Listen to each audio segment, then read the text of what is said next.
साथियों नमस्कार, मैं भोला नारायण मिश्रा एक बार फिर मैं आप सबका स्वागत कर रहा हूँ, वंदन कर रहा हूँ, अभिनंदन कर रहा हूँ। और हम बताएं कि आज हमारे यहाँ हम अपने कार्यालय में बैठे हुए हैं, हम अपने कार्यालय में बैठे हुए हैं और हमसे मिलने के लिए हमारे यहाँ जो स्थानीय बैंक ऑफ इंडिया की धरौली ब्रांच है उसमें एक सिक्योरिटी गार्ड साहब हैं, सिक्योरिटी गार्ड साहब मिलने आए हुए हैं। और सिक्योरिटी गार्ड साहब बहुत देर से हमारी प्रतीक्षा में थे और बहुत ही भाव विह्वल हैं, फौजी आदमी हैं और बिल्कुल जान देने वाला मादा हैं। और हम जो है ये हम उससे मिलने के लिए आए हुए हैं। इनका दर्द क्या है हमसे कोई मतलब नहीं है, यह दर्द अपना जो है वो आपसे हमसे जो है शेयर करना चाहते हैं। हम जो है इनकी बात को सीधे बिना किसी लाग लपेट के मैं बता दूँ कि हमारे पास जो भी आता है हम अपनी बात खुद ना करके जो पीड़ित है वो इसकी बात को ही रखते हैं। जैसा कि आप जानते हैं, जैसा कबीर साहब ने कहा है कि जैसी कि तैसी धर दीनी तुदैया, हमसे लाग लपेट से कोई वास्ता नहीं होता है, किसकी क्या गलती है हमसे कोई वास्ता नहीं होता है। जो मेरे पास आता है उसकी समस्या है, हम सीधे जो गार्ड हमारे पास आए हुए हैं। भाई आपका नाम क्या है? पवन कुमार तिवारी। पवन कुमार तिवारी जी, आप यहाँ हमारे पास कैसे हैं, हमको जानते हैं आप? सर मैं बैंक ऑफ इंडिया में नौकरी करता था, गार्ड की जगह पे गनर हूँ जी। और मतलब को बिना किसी गलती के साजिश के तहत नहीं, मेरे पास कैसे आया? आप उसको जानते थे? आपका बहुत नाम सुना हमने, भोला दादा भोला मिश्रा जी का, तो उसके माध्यम से भी मैं आया। लोगों को जानकारी मिली कि भोला दादा जो है बहुत अच्छी खबर चलाते हैं और वहाँ जाओ तो न्याय मिलता है और न्याय का वो सपोर्ट करते हैं। तो आप मेरे पास न्याय मांगने आए? जी। भैया हम कोई मुख्यमंत्री तो है नहीं, ना डीएम साहब हैं, ना तुम्हारे बैंक के हम जो है वो क्या होते हैं, जीएम होते कौन होते हैं? क्या समस्या आपकी बताएं, आप क्या समस्या? मेरी बात को ऊपर तक पहुँचाया जाए आपके माध्यम से।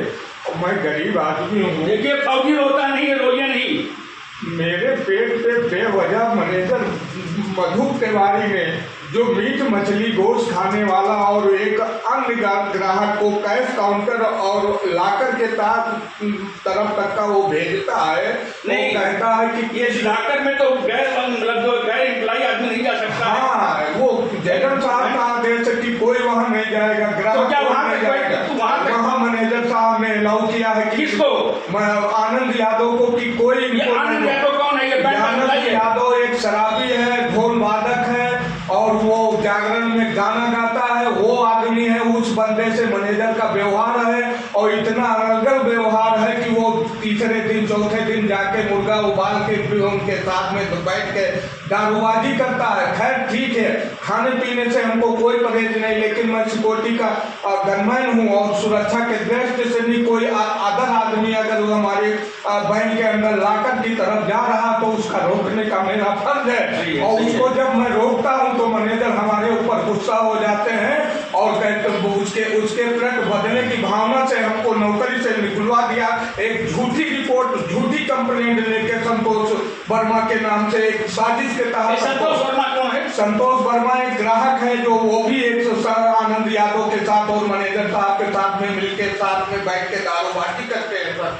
और उसके बाद साजिश इनका मोबाइल रिकॉर्डिंग नहीं कोई करवा रहा सर और न कोई कैमरा चेक करवा रहा है। दूध का दूध अभी हो जाए सर, ये बिना मतलब तो हमारी कंप्लेंट हेड ऑफिस में 3 बार जोनल नहीं, तो आप उनके काम में बाधक बनते हो क्या? हाँ जी मैं काम में बाधक बन गया। उनको शक हो गया कि हम इनके का ये हमारे काम में बाधक। क्या कोई ऐसा घपला या कोई ऐसा? हाँ, घपला भी है सर। 4 करोड़ का 4.5 करोड़ का लोन शांति फर्टिलाइजर का बनाया है सर। उसमें शांति फर्टिलाइजर का बनाया। हाँ जी, उनका लोन बनाया, उसमें इन्होंने बहुत बड़ा घोटाला किया। कम से कम 10 लाख रुपए ये उन्होंने खा लिया है उस शांति वालों से। तब जाके उसके पास इतनी प्रॉपर्टी भी नहीं, उसका लोन भी बना दिया। जब हम ये आगे बढ़ रहे हैं तो ये बदले की भावना से हमको नौकरी से हटवा दिया सर।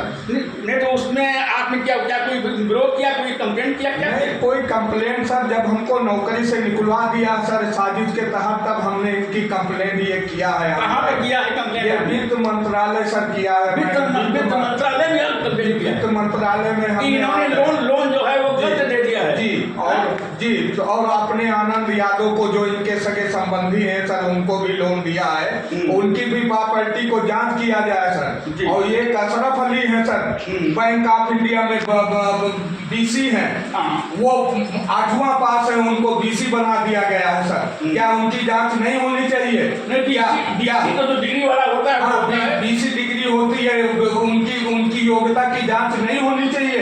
ये फर्जीवाड़ा चल रहा, बैंक में बहुत बड़ा घोटाला चल रहा सर, थोड़े बहुत नहीं चल रहा है, बहुत बैंक मैनेजर आपसे बैंक मैनेजर साहब इसीलिए हमसे ना खुश रहते हैं, क्योंकि उन्होंने एक बार हमसे समोसा मंगवाने के लिए कहा था कि चंद्रकला मंगवाओ, तिवारी समोसा मंगवाओ, रोज तो हम खिलाते हैं, आज तुम खिलाओ।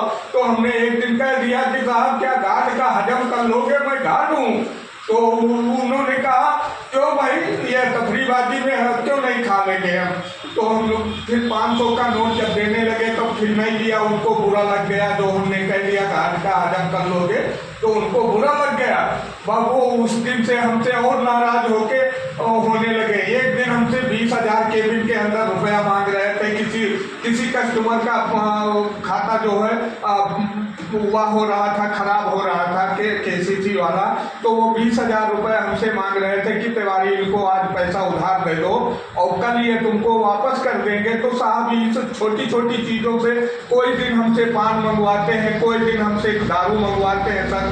एक दिन की बात हो तो हम ले आए सर, ये क्या सारा मैं गार्ड हूँ सर, वर्दी पहन के मैं किसी मैनेजर दारू मंगवाएगा हमसे, हम दारू लेने जाएंगे उसका बैंक में जहाँ हम ड्रेस चेंज करते हैं वहाँ पे बैठ के सर आनंद को बैठ के पियाएगा दारू, और उसको ओमशिव सिंह है वो पियेंगे, और अन्य लोग आएंगे, संतोष आएगा, उसको भी बैंक के अंदर पिलाएंगे और हमारा इंतजार करेंगे कि आपके कहने का मतलब है कि बैंक में दलाल जाते हैं। जी सर, पूरी तरह से दलाल हावी है, पूरी तरह से दलाल हावी है। अगर किसी को विश्वास न हो तो कैमरा चला के वहाँ का जांच कर लिया जाए, कैमरे में सारी रिपोर्ट मिल जाएगी साहब। और जब हम वोटिंग वाहन के बाहर निकल जाते हैं तब जाके वो उस कस्टमर को बुलाते हैं अंदर कि तिवारी चले जाएं, तब उसके बाद में बैठ के तो क्या ब्रांच बंद होने के बाद? जी सर, और उसके बाद हम 2 बार सर हम गार्ड रूम के में ड्रेस न चेंज करते हुए साहब इतना मजबूर कर दिया कि वो दिन अंदर बैठ के ये सभी लोग दारू पी रहे थे। तो हमको वर्दी अरविंद के माध्यम से हमको ड्रेस दे दिया गया, वहाँ का हमारा सिविल ड्रेस, और कहा कि जाके आप तुम लैट्रीन में अपनी ड्रेस चेंज करते हो, घर चले जाओ। लैट्रीन में? हाँ, लैट्रीन में हम ड्रेस चेंज किया है ये सर, क्योंकि जहाँ पे हम ड्रेस चेंज करते हैं वहाँ पे बैठ के पार्टी कर रहे थे सर, मैनेजर साहब आनंद और यही 3-4 लोग मिलके वहाँ पे आनंद वो पार्टी कर रहे थे। तो सर ब्रांच मैनेजर का यह कहना है कि आप बैंकों के साथ बदतमीजी करते हैं। सर बेकसूर हूँ और जांच कर लिया जाए सर, इनका फोन रिकॉर्डिंग, बिल्कुल फोन रिकॉर्डिंग जांच किया जाए, बस सारी दूध का दूध मिल जाएगा। आनंद यादव की और उनकी फोन पे बहुत वार्तालाप हुई है। मैनेजर साहब ने कहा कि आप साल भर से जो हैं, साल भर से बदतमीजी कर रहे हैं। साल भर से सर हमारा कोई रिपोर्ट नहीं है, इनके पास कोई सबूत नहीं है सर, झूठा आरोप मुँह जवानी लगा देते हैं। ये बड़े आदमी है, ये बैंक के मैनेजर है, इसलिए इनकी सुनवाई तुरंत हो जाती है सर, और गार्ड की सुनवाई कोई नहीं करता है सर। तो क्या हम आत्महत्या कर ले सर? आप लोग इतना आप फौजी आदमी हैं, फौजी बड़ा हिम्मती होता है, देश की रक्षा करता है, देश की रक्षा।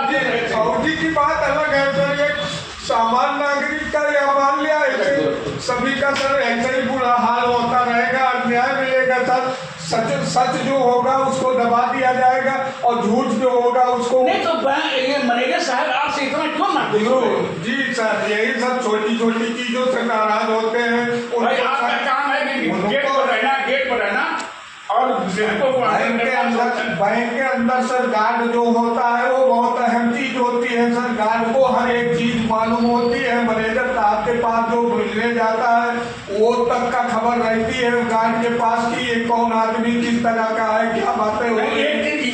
एक दिन तो हम जा रहे थे तो आपने हमको रोक दिया था। जी सर, इन्हीं का आदेश है। कोई लड़की आ जाती है तो तुरंत आदेश कर देते हैं कि तिवारी को। अरे बाप रे बाप, अरे बाप रे बाप, सही बोल रहा भैया, कोई लड़की आती है। जी जी सर, कई वीडियो कई कैमरा चेक कराकर कैमरा जांच करने का विषय है सर। सारे साबुत कैमरे पे है सर। जब लड़की आएगी तो तिवारी को बुलाएंगे कि तिवारी देखो तुम क्या कर रहे हो, बाहर कस्टमर खड़ा है। तो हमने कहा 4:30 बजे के बाद आया है सर, अब बैंक का टाइमिंग खत्म हो गया, आपका आदेश हो तो मैं अंदर रह सकता हूँ सर।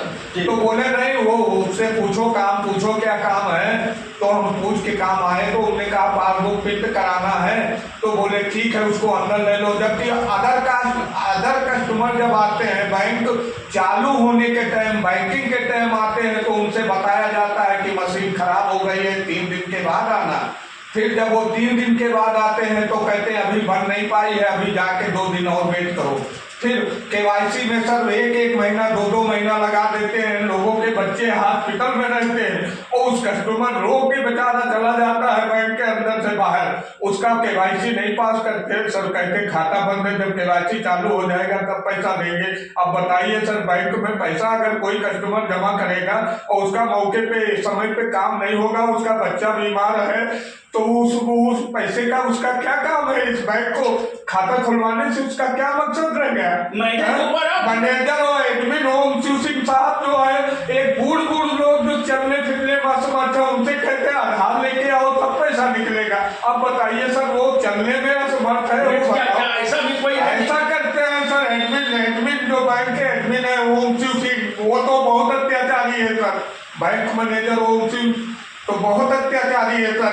वो इतना पर किसी कस्टमर को सर, मैं एक नहीं कस्टमर, मैं 200-400 कस्टमर इकट्ठा करके बयान ले लिया जाए मौके पे।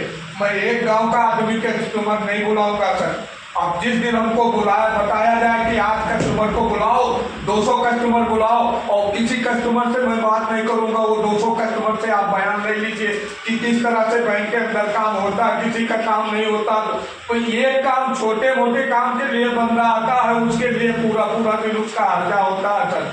पूरा दिन बैठता है, वो कहता जाओ 4 बजे के बाद आना तब तुम्हारा काम करेंगे। नहीं यार कहे तो बैंक में जो लोग दलाल के माध्यम से, हाँ, दलाल के बाद दलालों का काम तुरंत होगा साहब, दलालों का काम तुरंत होता है बैंक में।